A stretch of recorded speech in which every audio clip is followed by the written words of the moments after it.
Being a young black man in America has always just kind of been like, I gotta work 10 times harder than my peers, everybody else, because I feel like society's always kind of been against us and holding us back. I've always been taught as a kid, like, everything you do, you gotta do 10 times harder. You gotta see things, you gotta think things 10 times like through. You gotta really make sure that you know everything before you go ahead and you make a decision. Some of the biggest challenges would definitely be being looked at in the classroom when I may step in a class and it may be an honors class and people look at you kind of funny like, oh, you kind of don't belong here.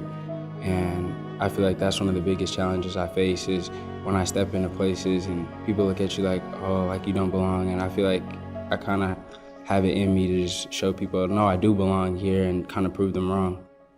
My dad, I consider him like my life coach. He's always been one of my biggest role models. He's guided me through everything. He's always kind of showed me the ropes and kind of showed me how to navigate as a black man in society. Everything he's kind of told me when I was younger, it's kind of came true. And it's like he wasn't sugarcoating anything. He's always just kind of told me like the real and how life really is and how the world really works. Muhammad Ali would be one of my biggest role models as well, just because he was both successful in his civil rights movement as well as his boxing career. He knew he had a lot of followers, so he would try and use that to empower other people. He had said, how can we all be free if my people aren't free as well? So that just kind of shows like we kind of live in a society where even though they tell us as black people we're free, we don't really get the same exact treatment or we don't get the same perks as everybody else does. And it just kind of goes along with the social injustice that's going on in today's society.